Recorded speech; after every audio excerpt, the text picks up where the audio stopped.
Assalamu alaikum viewers, welcome to Virtual University and to your English lesson. In the past few lessons, we have looked at paragraph writing.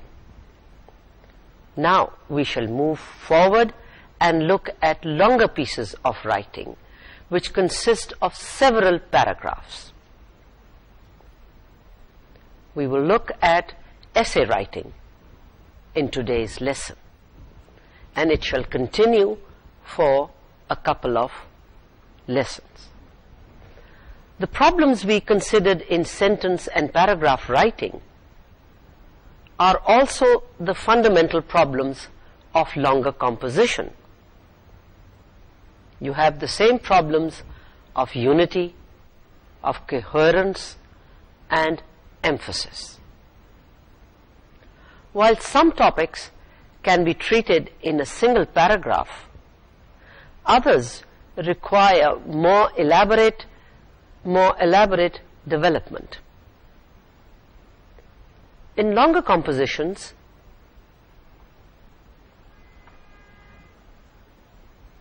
we have problems of arrangement. A longer composition such as an essay, it divides itself usually into a number of parts. In what order shall we present them? How much emphasis should be given to each fact? These are some of the problems that one faces in writing an essay. Now, a lot depends on the purpose of your writing. If you are writing primarily to give information, then you need to be as exact as possible in the interest of clear, logical presentation of facts. And if you are writing to describe something, or to create an image or a picture, then you shall perhaps put less emphasis upon accurate measurement and more emphasis upon suggestive and revealing details. And if you are trying to tell a story, you will have to decide upon the point of highest interest and arrange your material carefully to give your reader a feeling or an illusion of taking part in the action. Writing an essay is not more difficult than writing a paragraph. There is only one difference: length. The principles of organization are the same for both. So if you can write a good paragraph, you can also write a good essay. Now we will first look at the process of writing. Writing usually takes place in steps, or you can say stages. And there are 5 stages or 5 steps in the writing process. The first one is getting ideas. And there are 3 ways to get ideas. I shall just quickly mention them and discuss them in detail later on. One is brainstorming, the other is clustering, and the third one is free writing. The second step is making a brief outline. The third step is writing the first draft. The fourth is revising what you've written. And the last step is proof reading. Right? Now, let's just look at step 1. How do you get ideas? I mean, nobody's born with ideas. You get them. And you get them primarily from reading. So you realize how important reading is in a student's life. You get a lot of ideas from books, from reading journals, from reading magazines. You get ideas by talking to people, by listening to people talk. You pick up ideas all the time. When you hear two people arguing over some political event, you listen to different sides of the argument. You get ideas if you watch TV programs, if you if you watch talk shows, if you watch interviews, and you will notice that each person has his own way of looking at things. One person looks at things from one angle, another person looks at things from another angle. And in the process, it's a learning process. You pick up ideas, you might change your ideas, you might have had different ideas earlier, but you listen to two people talk on the TV, on a TV show. Excuse me. And you change your views. In the same way, there are a lot of programs on current issues. And you will find that as you listen to people, as you listen to interviews, you are getting new ideas. I mean, it's not necessarily that you listen to political talks. You can, if you are interested in sport, you can you can watch programs where important sports personalities are interviewed. And you are picking up ideas all the time. So you will get ideas from different sources. But for students, your main source is reading, newspapers. There are articles in newspapers. And if you read the editorial, because you will find the editorial of the newspaper, it sort of clinches the policy of that, the points that is being discussed in the editorial. There are articles in newspapers. And I always suggest to my students that for ideas, go to newspapers, go to magazines, go to journals, read books. You get a lot of ideas. Now, let us come back to essay writing. Now, if you were to write an essay, how would you go about it? There is one very, very easy way, and that is brainstorming. You jot down the points or ideas and the details as they come to your mind. Just write them down without putting them in any special order. I'm sure you have something to say about anything that you have been given to write on, right? You have your own ideas. Just put them down. Take pencil and paper and jot down all the ideas that come to you. Never mind what order. Don't worry about the arrangement. Just keep putting them down. Try to accumulate as many details as you can think of. Now, this is one strategy of beginning an essay. The first is getting the ideas. Jot them down. Right? That is called brainstorming. The other strategy is clustering. And here, you begin by writing your subject or your topic in the center of a blank sheet of paper.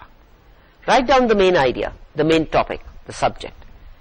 And then as ideas keep coming into your mind, you put them down in boxes or in circles, right? Draw circles around those. And then you connect those ideas and you will see, oh, well, this one goes with this one. Now you will see a sample of clustering. Do you remember some lessons earlier? You read a paragraph on my neighbors, and the paragraph said that my neighbors, those who've just moved in recently, are a very noisy family. And the main idea was that the neighbors were noisy. And the paragraph went on to elaborate. It talked about children playing hide and seek. It talked about the daughter shouting Babaji, Babaji all day long. And then it talked about how as night time came, loud music blared from the neighbor's house. It was either the TV being switched on very loud, or it was music from the stereo. And then you had that their dogs, they played hide and seek at night time. And the dogs barked loudly, and they also took part in their sports. And then in that essay, you remember, we said, the paragraph said, it concluded that there is a need for something to be done, and it talked about calling a meeting of the neighbors. Now if you look at the diagram, the diagram showing clusters, this is how you arrange your ideas as they come to you, and then you link them. You link one with the other, and you will say, well, this one goes under noise, this one goes under animals, this one goes under neighbors, and this is how you go about making clusters. Let's look at the third way, and that is free writing. This is also a very useful technique. Here, you just write down whatever comes into your mind about the topic. This is continuous writing. You continue writing for some time without stopping. Just put pen to paper and write. Let's say for 10 minutes. And then you stop. And then you don't look at your work. Don't look at it for some time.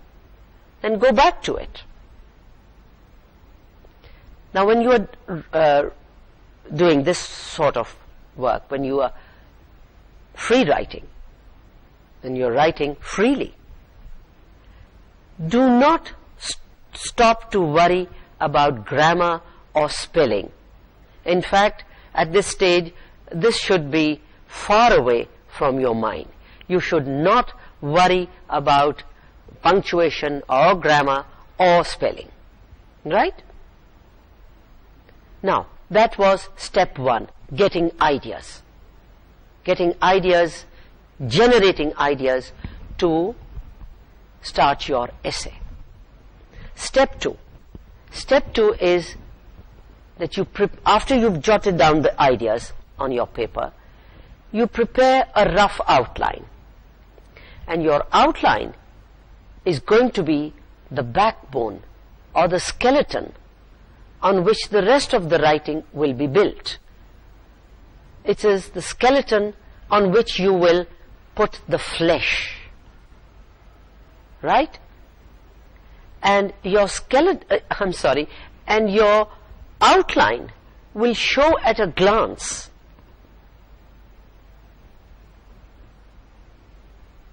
the point of the paragraph and the support of that point. In one glance you will know. This is next paragraph I'm going to write about this. Third paragraph it will be this. Right? Step two is when you prepare a rough outline. And it will help you to see if you need to do more writing to clarify your main point or its support. Now before I forget, in your free writing, which was part of step one, you go back to that writing after some time, and then you can add then you will realize, oh well, I need to add this bit and I need to add that bit. Now in step 2, you learn how to write. We will talk about writing an outline in detail in your next lesson. Here I will just show you an example of an outline. Remember some weeks ago there was this passage on a celebrated man who dies, and the paragraph, if you can recall, it's talked about how when a celebrated man dies, his friends and enemies and all other people, how they in a way they write his biography. They don't actually write it, but the things that they say about the dead man relates his biography. And the outline could have been like this, a rough, sketchy outline. A, you talk friends and enemies, all the things that his friends would have said, all the things that his enemies would have said. And then you talk about his schoolfellows.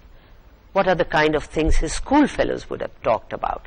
Of course, they would have talked about his childhood days, about the pranks and the conversations that he had. And then somebody, especially his lawyer, number C could be what his lawyer has to say about him, the lawyer who's looking after his will. And some people will talk about the offices that he held, all the distinguished offices that he held, and all the great things that he did. And then what about his relatives? What did his relatives have to say about him? His nephews and grandnephews, and how they relate accounts of his acts of humanity and his virtues. So you have a sample of an outline. That was step 2. The third step in writing an essay is that you actually write the first draft. This is when you have put all your ideas together, you have sorted them out. This will go under this will go under this, these should go there, and then you actually begin to write. The purpose over here is to develop the content of your document. You have the ideas and you begin to develop it. So be ready at this stage. You should be ready to put in additional thoughts, additional details that didn't come to your mind earlier. Again, do not spend time correcting words or sentences. Whatever you've got over there, retain it, but keep adding on to it, because you never know words that you might decide to, that you remove now, you might decide to retain later on. So do not cut out anything. Just keep adding and let it be there. Step 4 is revising. And this is the most important part of writing. It's a practice that our students do not indulge in. They are not encouraged to develop this habit. Whatever you write, revising means that you rewrite, build upon what you have written to make it better. Students tend to hand in what they've written without taking a look at it. They expect the teacher to make the correction. Of course the teacher will correct them, but you do your bit. You've written something, go over it. I would rather the student correct his mistakes himself rather than wait for the teacher to do it. So revising means that you rewrite, build upon what you have written to make it better. It is at this stage that you try to get rid of unnecessary material. You try to improve on what you are going to retain. What you don't want, what you feel is irrelevant, throw it out, cut it out.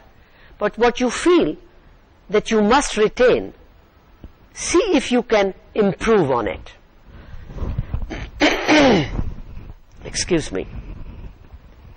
Try to improve on what you feel that you must retain. A typical revision means writing 1 or 2 more drafts. One draft you've written already, you revise it, leave it, go back to it again. Even if you go back to a piece of writing after, say, 10 minutes, you will find that you want to make changes in it. I always feel that there is always room for improvement. And in writing, the more you write, the more you'll get into the habit of revising what you've written. And when you revise, you will find that your revision is definitely better than what you've written earlier. What you revised, what you produced second time is better than what you wrote the first time. Now, here, at this stage, you insert details that you left out. You may put in transition words which would make smoother reading.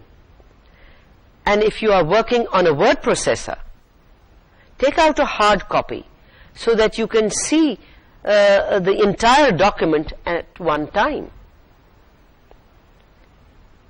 Step 5 is proofreading. And this is the final stage in the writing process. It means checking carefully for spelling, grammar, punctuation, and other mistakes, other errors. Use your dictionary for this purpose. Proofreading is often hard work, and students want to avoid proofing. If proofing is done carefully, it will ensure that your written work looks as good as possible. Now, these were the 5 steps in the process of writing. Whatever you write, you will notice that if you follow these steps,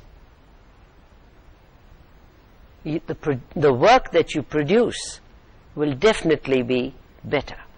There is no single correct way of writing English. Good writing depends on a set of specific skills. And these skills are involved in writing. The 3 skills. 3 skills are involved in writing. The first one is the skill of communication, the skill of putting your ideas across to the reader. Number 2 is the skill of organizing your ideas in the shape of sentences and paragraphs. And the third skill is the stylistic skill, the skill of style, achieving the right level of formality or achieving the right tone for your writing. Now, these skills will not come to you at once. It is over a period of time, after a lot of writing. If you do a lot of term papers, do a lot of written assignments, gradually you will overcome the fear of writing. You will learn to put across your ideas to your readers. You will learn to organize your ideas, give them some shape, and you will learn to use the right tone. A lot of people think of writing as problem solving. They say it's a form of problem solving. The writer, they say, has 2 tasks before him. The writer has the task of generating ideas. That is the first one. And you as a student also, when you have to write assignments, you have to generate ideas. And the second task is the task of composing those ideas into some sort of shape, that is, giving structure to those ideas. Now, all writing, whether it is journalistic writing or academic writing, academic writing is writing a report, writing an essay, writing an assignment, a term paper, or some project work. All these things involve writing. Now, all writing has structure. There is first the introduction, then the main body in which the ideas are developed, and third, the conclusion. So let me repeat. All writing has structure, and the structure is very simple. It is in three parts: the introduction, the main body, and the conclusion. Let us look at the introduction. The introduction is concerned with the topic or the subject of writing. In the introductory paragraph, you will state the problem or the issue, whatever you are writing on, in a few general statements, right? To attract your reader, to attract your reader's attention. And you will write a thesis statement to say how you intend to treat the topic of your essay. The thesis statement is just like the topic sentence in a paragraph. Have you got the point? The thesis statement, which you will write in your introductory paragraph, will state how you intend to treat the topic. It is similar to the topic sentence in a paragraph. Now, how would you try to catch the reader's attention so that the reader would want to continue reading? Now, this can be done in a number of ways. You can pose a question. You can use a quotation, an apt quotation, mind you. You can use a dialogue. You can have a striking description or an image in words. Or you can make a controversial statement, a statement that would make your reader sit up and want to read on. Or you could develop a historical perspective or a background. Start with the history of whatever you're writing on. Or you can begin by making an appeal for some action or for change. Now, all these that I said are ways of trying to catch your reader's attention. You will be very careful. You will choose the one that suits your purpose of writing. Not all of them are suitable, right? The next thing is the main body of the essay. This is the second part of the essay, the major part. And this is where you develop the main idea with the help of examples and details. This part consists of more than one paragraph, and each paragraph develops a subdivision of your topic. So the number of paragraphs will vary with the number of subdivisions. You can organize the ideas either by chronological order or by way of importance, just as you did for a single paragraph. And the third part of your essay is the conclusion. And here, in the third and the last part, you draw your conclusion. there are many ways of ending your composition. You could create a feeling of finale, a feeling, well, that all right, now it's coming to an end. Now this may take the form of a summary or a review of the main points discussed in the body of the essay. Here you may even propose recommendations. You may even give your decision, right? Your opinion. Now we will look at, on your screen you will see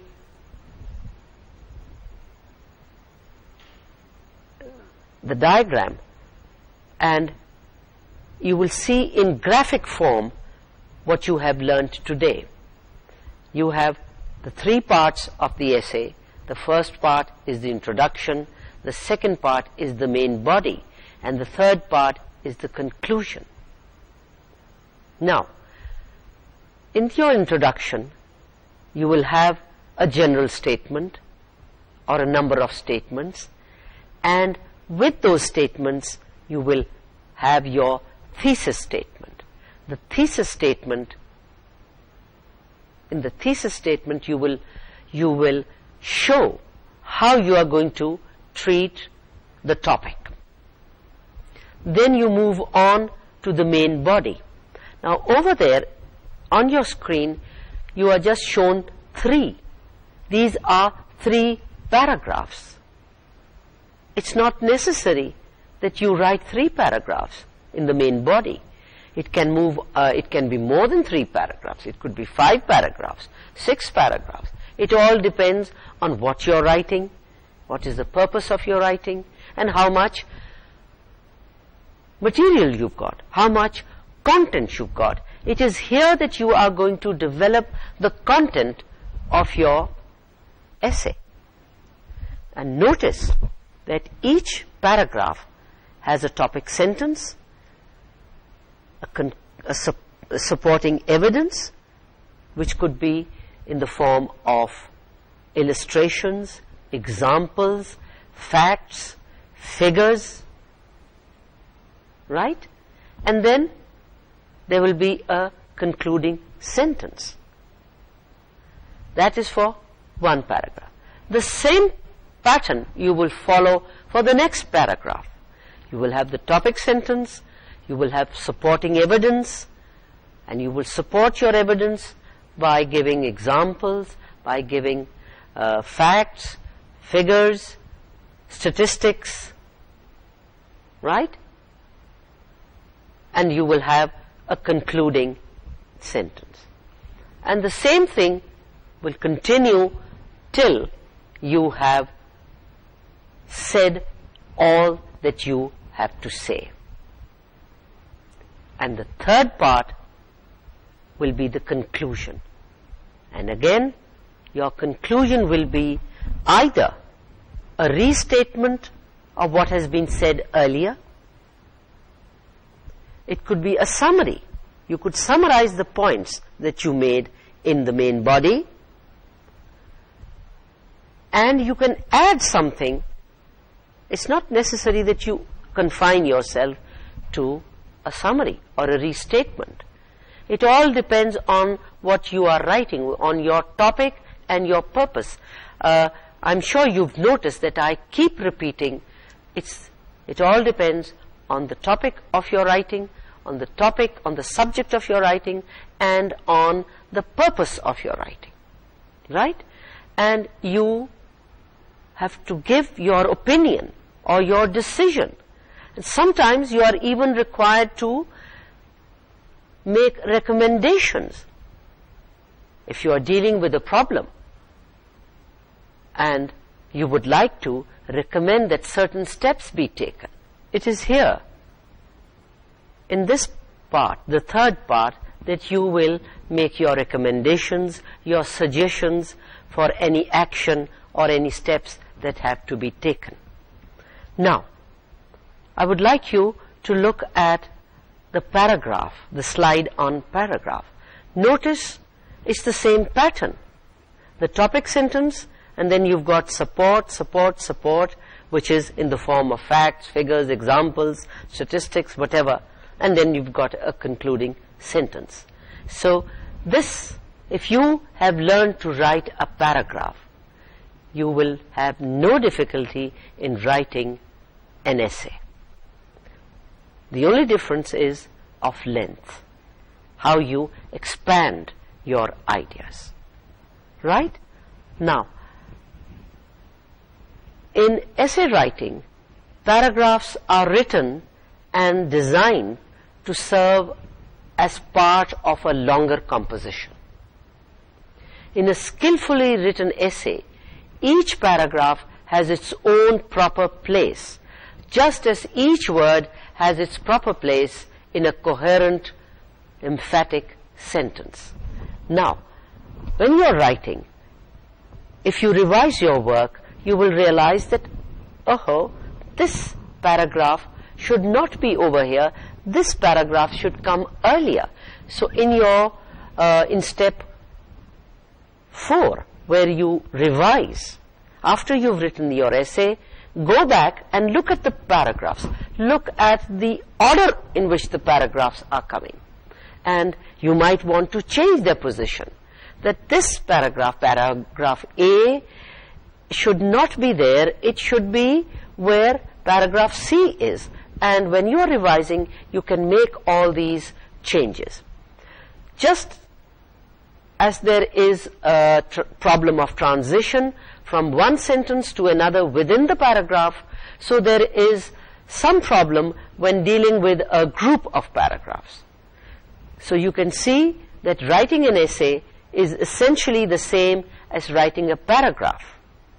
It has the same problems, the problems of transition, the problem of unity, the problem of coherence, and the problem of emphasis.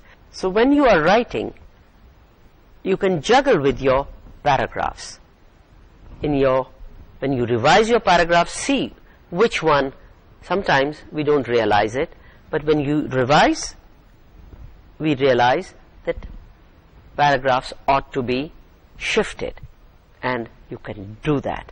And as you can see, writing an essay is essentially the same as writing a paragraph. The difference is of length. Now, we will just check your understanding of the material presented in this lesson, and I would like to check your understanding, and there are a number of questions. Let us see if you can handle them. Number 1, writing is a skill that can be learned with practice. Is this statement true or false? Writing is a skill that can be learned with practice. True or false? Yes, it is a skill that can be learned with practice. So it's a true statement.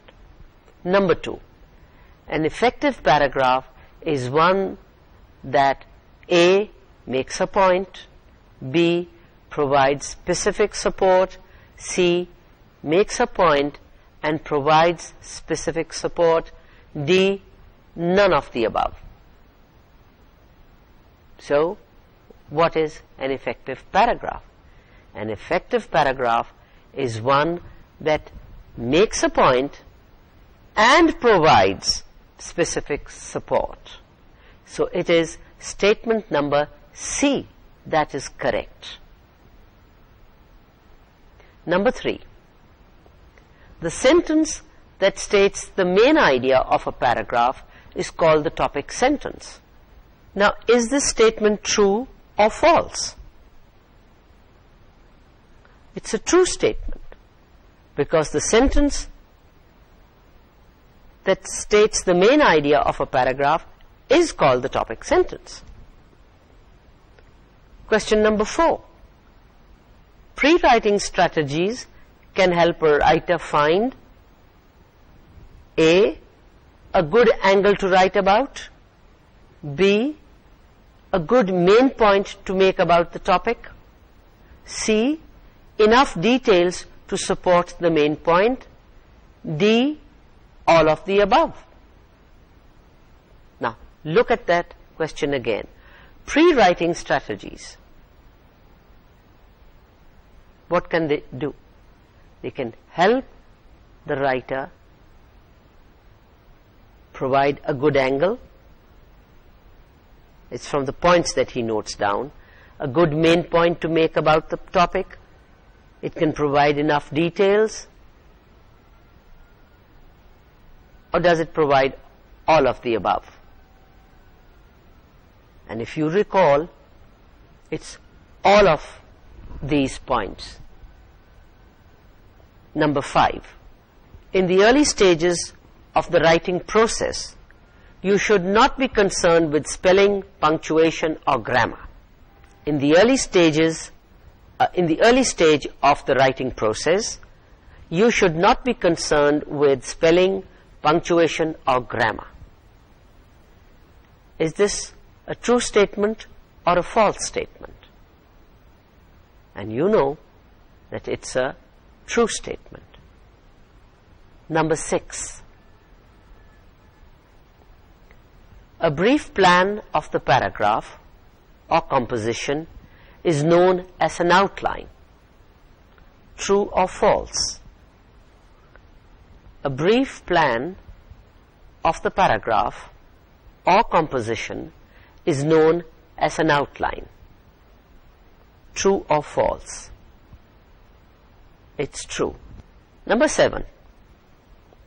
Your first concern when you start writing should be A, spelling, B, content, C, grammar, D, punctuation.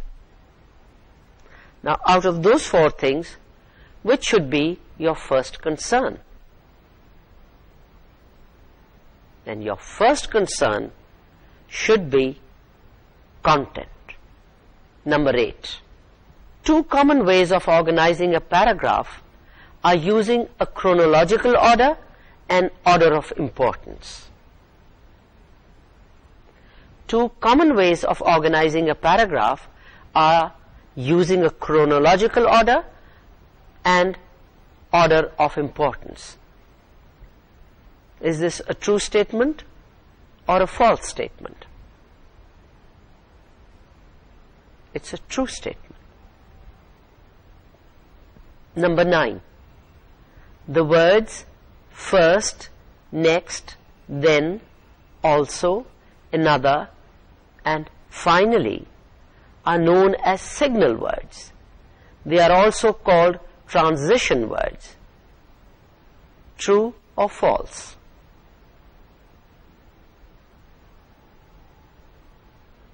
Is this statement true or false? Yes, it's a true statement. Number 10. The purpose of proofreading is to check for errors.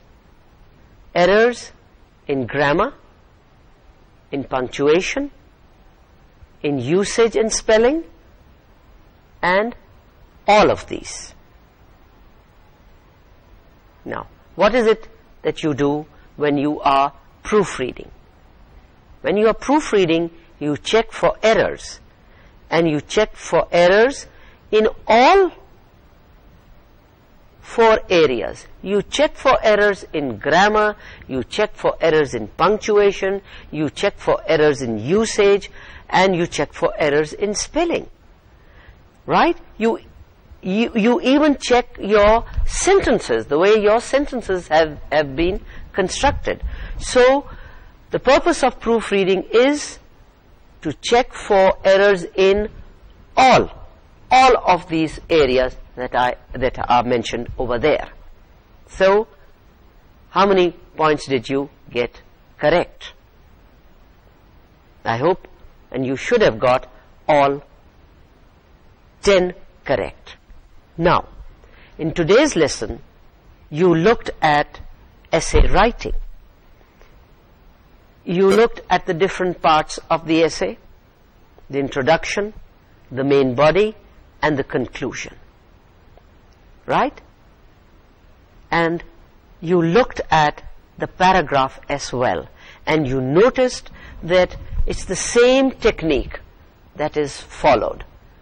The same technique that you followed in writing a paragraph, you follow it while writing an essay, right? If you can write a paragraph, a good paragraph, you can also write a good essay. In your essay, you have to develop the contents. The contents could be developed in a matter of 4 paragraphs, 5 paragraphs, 6 paragraphs, 10 paragraphs. Now, if you remember, I set you some work. That was to write a paragraph on some topics. And the topics that were given you were arranged marriages, population explosion in Pakistan, and computers.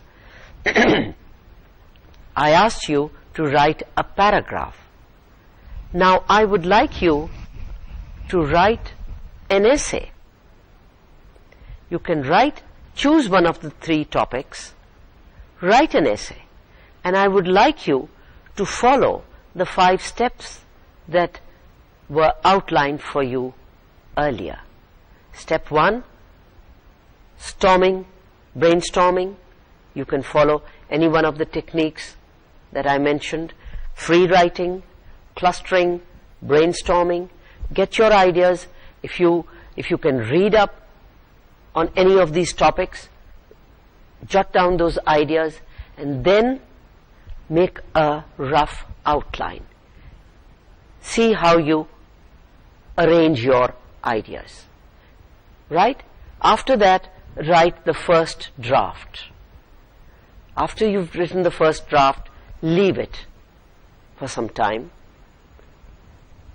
then revise it, then rewrite it, take out the bits that you think are unnecessary or irrelevant, add in what you think is required, then revise it. And the last stage would be that you would proofread it. In the last stage, you will check for spelling mistakes, for grammar mistakes, for punctuation mistakes, for usage and spelling mistakes, right? And show these essays to your instructor, because we are approaching the end of the course, and sometime in your exam later on we might ask you to write an essay. So write on any one of these topics and show your essay to your instructor. That's all for now. See you next time. Allah Hafiz.